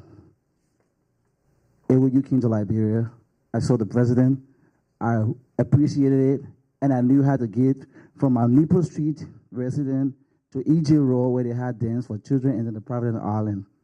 So we need to go back and just incinerate those things. I was writing friends in America through my buddy here, Pampa. I knew friends in Chicago, I knew friends. Just from that whole scenario of that whole, the Fulbright scholarship, going to the USAID and reading and getting associated, we need to go back to that. And also one good thing I want to learn on Mr. Gibson. I have taken commodity from America to Liberia. And I think we need to hold our leaders accountable. We struggle, comes here, go into the junkyard, go to flea markets, get the commodity, get his goods, in the hope that we'll go back, either to give it as donation or to either sell them and make money out of it. But when we get to the port of Monrovia, Liberia, I don't know what they're doing, but sometimes our things are stuck in there. We don't even get them. You pay all the money, you hustle into the junkyard, you go to all these different boroughs, and then you go back there and that's your hope. I was in Liberia for 8 years. Councillor Gongo and myself worked with the Global Fund. We raised money for Liberia, $188 million. That money just went down the drain. But even there's a problem too also with the West. DC, we have people working out of DC for PSI. We have people working out of DC for USAID, for FHR 360, and they charge all of these grants with overhead costs. That the grants that go back to Liberia, it comes back right here. Because someone in DC is working on a grant, they have to pay for every minute or call or every situation. Please, let's change the disparity, let's change this narrative and make it our own and claim the space. Also, civil education in deciding our leader. We want a social audit. We want a scorecard. We want to go back and ask each leader who voted into office, be it a superintendent, be it a city mayor, let's get your portfolio, let's get what you did before we can vet you back into the process. Thank you. Mr. Akana himself, I see your hand is up. Who am I to refuse it? Thank you. I want to extend my appreciation to the panel and Dr. Santi Ide and Dr. Jabate and Sam. Well, for me, my goal is not only for us to discuss the problem, but us at the end of the bicentennial year-round of it's been very interesting. It's really, really been interesting, starting with the honoring of very illustrious Liberian women at the City Hall, and then brought in Lehman Bowie. Now we are having this discussion. All of this is geared towards identifying the solution. And we don't know what from now until Cole finally gave us a final report, we don't know what it is. But right now, we've heard a lot. We heard the founding of Liberia. We heard the missed opportunity for a whole university that was founded in America to educate our people. Now we're complaining about not being educated. But I think we should hit the problem on the head. Dr. Santi tried to talk about the ethnic divide. For me, I think it has been one of the major problems in Liberia. It's been the center core of Liberian politics. Liberian politicians clearly come and tell you, oh, me, I'm a countryman. These other folks will never be. But again, here I am, Mandingo, and Mano, but I'm mostly culturally Mano, and I'm proud to say that, but I'm also very, very, very proud to be a Mandingo. But guess what? With all the education God has given me, Liberian will clearly tell me a Mandingo man will never be president of Liberia.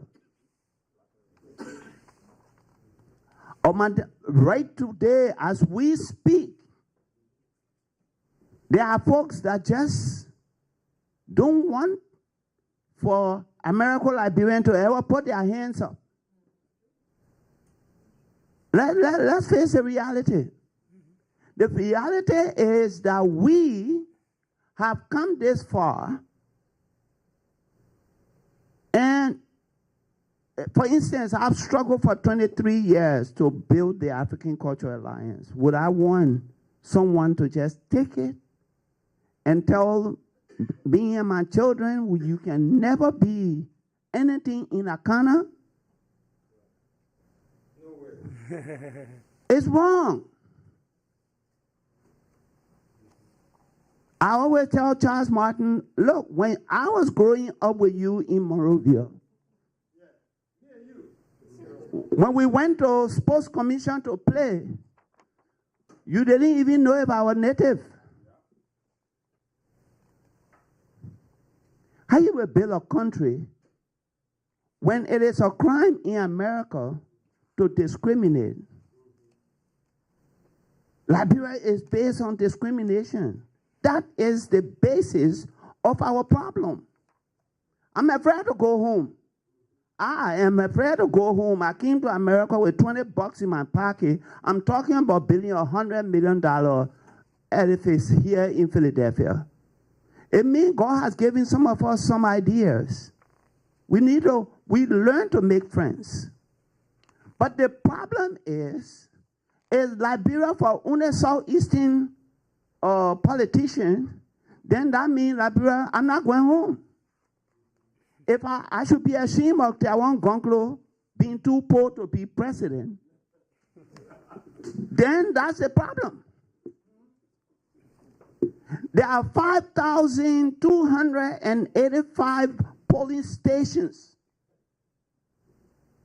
2,400 precincts. For a politician to be able to win an election without somebody stealing the election from him, he has to be able to man those polling stations effectively. The poll watchers, at least 3 poll watchers per voting station. If these things are our reality, then, Brother Tiawan, why are you running? So my issue then is, somebody said to me, oh, you know, I can clearly say that 1979, when Emma Sawyer, peace be to his ashes, and Francis Chuchu Horton ran for the office of mayor, I can clearly say that if that election had taken place, Sawyer would have won. But again, Sawyer would have won a spoiled system, in a spoiled system. We did not have a voter roll for Monrovia. So what Sawyer would have done easily is to bring all the boys who were radical from in the interior and bring them to Monrovia to vote for him and make him mayor. And if you say he was not fairly elected, it would be a problem. Chuchu Horton was prepared for you to grab him, irrespective of having a good electoral system, to be declared a mayor or candidate that won with no structure. Bring it home, bring it home. I mean, these are the reality.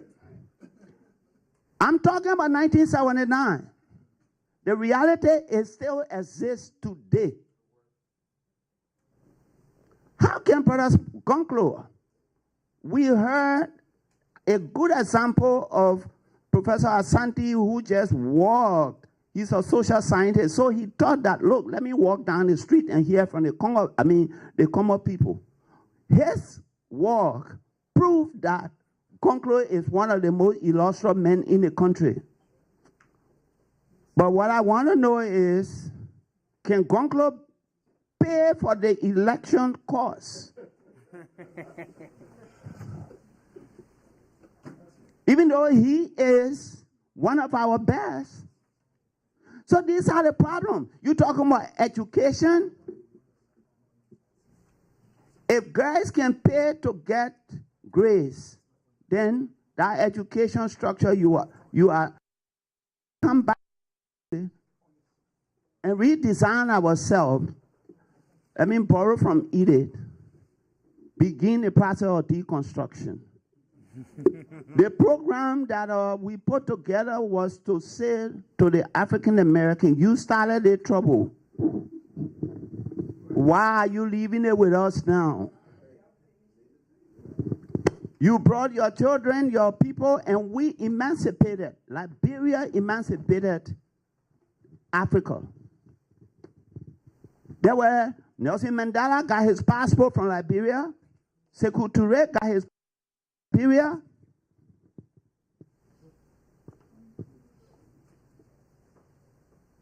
Thank you. Yeah, we're trying to connect it. We're trying to connect these 200 years. Look, the night is far spent. I know we all need to make a point. Well, they said so much about you. Who am I to deny you after everybody has spoken so well? I will come back to that. Then we will have a final word from all the... You don't need a final word? Okay.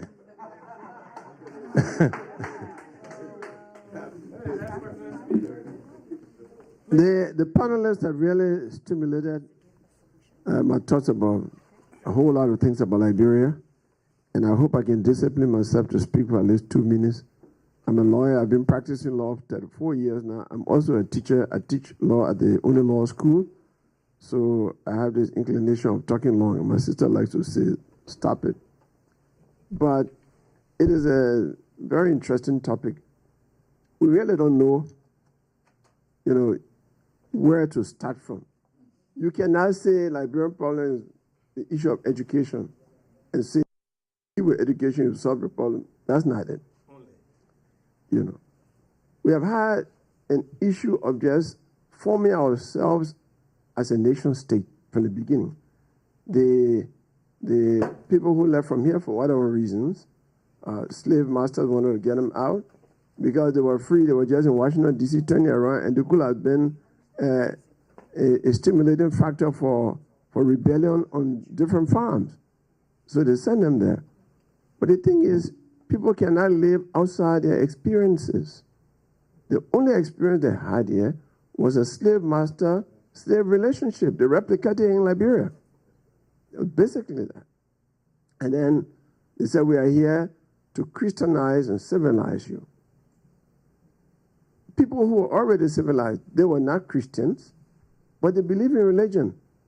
When the free slaves got to Liberia, the country was largely a Muslim state, where Monrovia was dominated by Muslims, all the way to the Sierra Leone border. And they were the ones that gave land to these Christian black people to settle. And that's why we don't have religious problem in Liberia. Religious tolerance in Liberia started from the formation of the Liberian state. It was Muslims in Kipma that gave land to the Episcopalians to establish the Episcopal Church. The Catholics in Bombing County everywhere. Today, when you go to Babylon, you see Arabic writings on buildings. They are Muslims. So we don't have that problem. So the issue of Christianizing people who already had their religion, whether it was Islam or the African religion, was a problem from the beginning. They created a conflict. Again, based on the only religion they knew was Christian religion. Question of civilization. Honor Stephen Ale Benson, he sent B.J.K. Anderson to the interior to find out how the people are living. He got to Musadu, and he was received by 1,000 men on horseback that the king of Musadu had sent to receive him. And then he arrived in the court of the king, and there were Islamic scholars with scrolls. Everything was organized. He thought he was in England and visiting a king's palace. So how can you say those people were not civilized? He came back and said, these people are more civilized than we think. We need to learn governance from them. So it is that beginning of Christianization and civilization that started the conflict. And then they met people who didn't have any concept of purchasing land. They gave them land to settle, and they said, you can't come here, that's my land. They said, no, this is our land. How can you say that you purchase land from us? So the issue of corruption, the same issues in America here, I said, was replicated in Liberia. When I got there, Judy Ashman was a white governor. He passed power to an African American that looked white, a mulatto man that had a straight hair, Joseph Jenkins Roberts. He was the last governor and then led the country to independence. We had a difficult situation. America didn't recognize that as a colony. And the British were taking territory, and he went to Queen Victoria and said, look, your people are taking our territory. He said, but who are you? You have no status under international law. You are not a country. You are not a colony of a sovereign country. We have no international obligation to respect your territory. She advised him to declare the place independent and gave him a gunboat after. That's why Britain was the first country to recognize our independence, because the independence of Liberia was advised by the Queen of Great Britain. The issue of corruption again started with the settlers. We call them, we say that the American Liberians, the pioneers. The pioneers, that a better way. when there was a conflict between the dark-skinned pioneers and the light-skinned pioneers.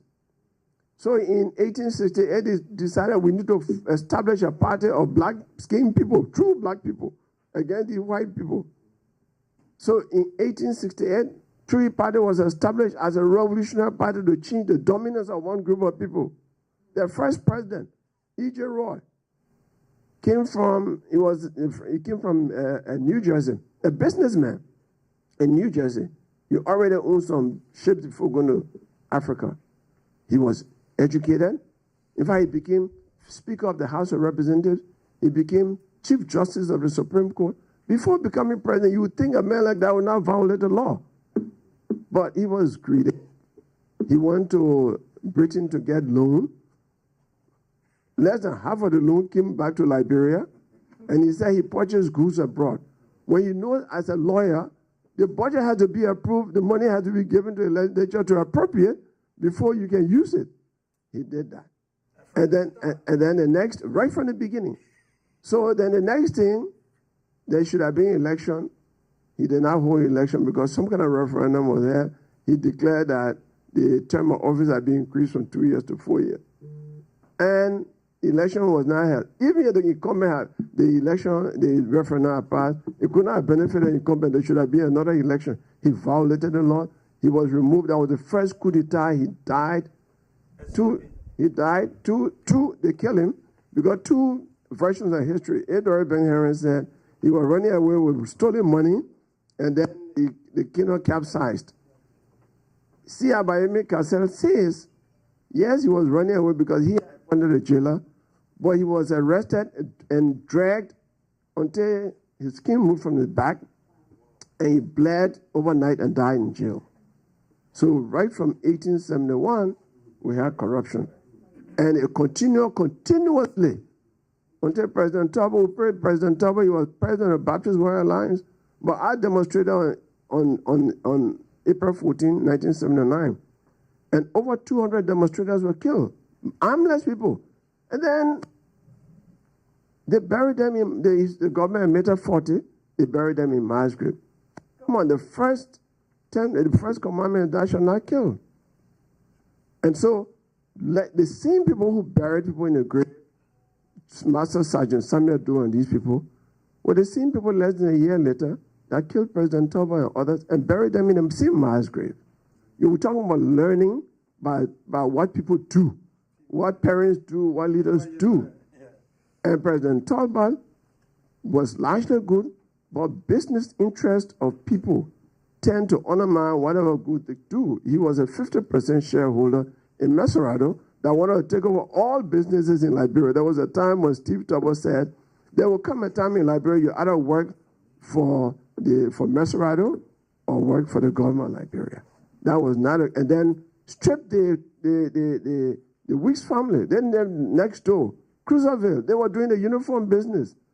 He went and opened Mesutex, President Tubble and his brother, Mesutex, right opposite their store, and the Oreo business died because if the president has a uniform company, who has the government schools to buy from? So it is this corruption, self-interest theory that is killing our country, and someone has to come knowing a history of where we've been and stop it. And that is why, for me, as an advocate, standing up for people these years, making recommendations to government that will now carry, I said, well, if you are a good cook and you keep advising your cook how to cook and your cook doesn't cook well, you go in the kitchen and cook. That is why I'm in the race. Folks, we want to really thank all of you. And Professor Asante, when you first started here, I know you're pulling your bag. When you first started here, and I think you talk about it in a way just now, Professor, you talk about I hate to call these fellows African American, but many of them were not considered citizens of America. These former slaves, I just seen there because Liberia became, never mind. One of the concerns I have is that these sons of former slaves and former slave owners came to Liberia with the internalized behavior of the slave masters in terms of how they dealt and interacted with the indigenous. What my brother Vafi was just talking about is that that has created a great dichotomy in our nation and our people. The indigenous people are saying, no Congo man will ever be president again. The Congo man is saying, we want no countryman leading us. We want our country, same thing. It's the Trump language. Okay? Let's put it this way. And we see the same thing in America today. Okay? All the stuff that's going on is simply because of the complexions of our skin. Okay? And the same complexion we saw it with blacks against black. Lighter color black, darker color black. Curly hair black, rough hair, straight hair. You know the Costa Soda story.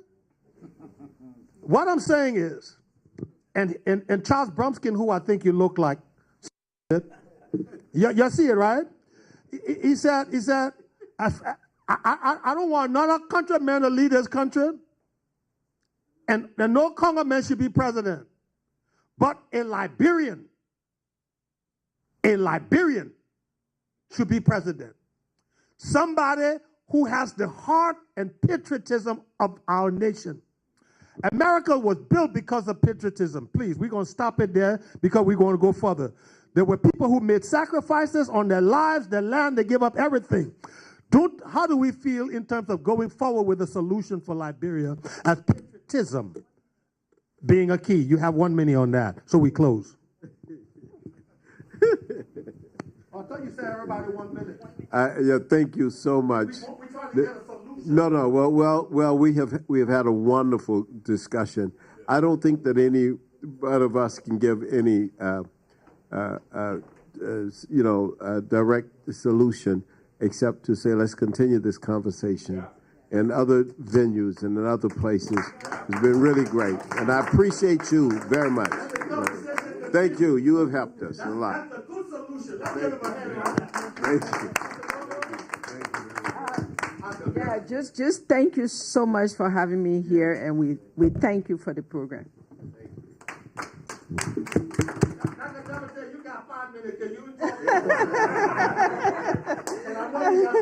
I just want to bring it back home and let you know that since you are on we are at Lincoln University, and so now you see where we are located in Philadelphia.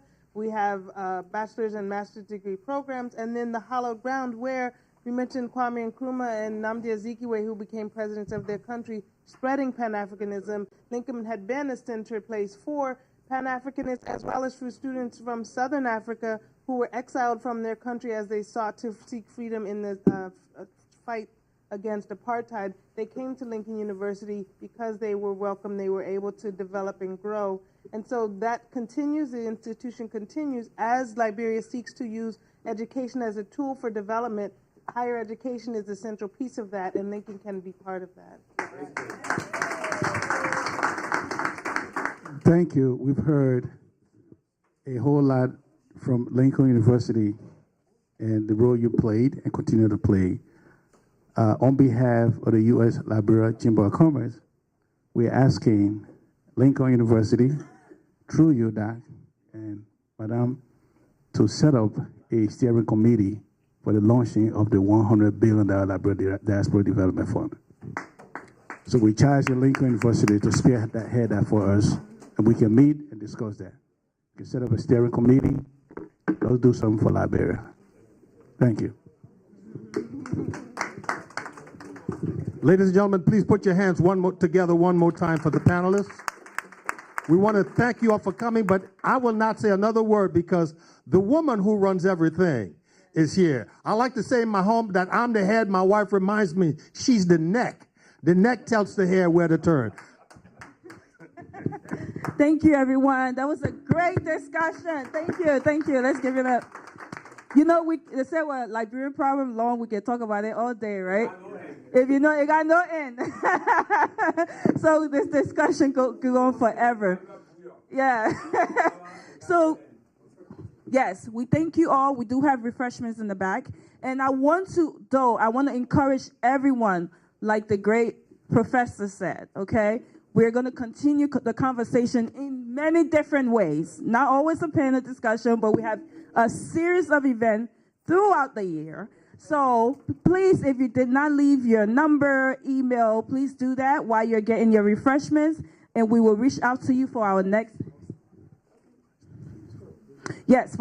event. And please forgive me. We're being live streamed right now on Lrtn, Liberia Radio and Television Network. Please give them a round of applause. They have, because we need to carry the conversation wide, right? We need to carry it beyond this room. So, and we're going to do that because we need to have a solution in Liberia. That's what this bicentennial is about, this celebration is about. Okay, so we're gonna find a solution. We're gonna move forward, and I want to thank everyone. Okay, thank you all for coming through. All right. Whoa, whoa, whoa, whoa, whoa. Love is all we need to make it see. This is the time to come together. Liberia safe forever. So open up your heart, let the unity begin. Love is all we need to make it stand. Let's cultivate one another. Learn to live together as brothers and sisters. Without togetherness, we won't have no peace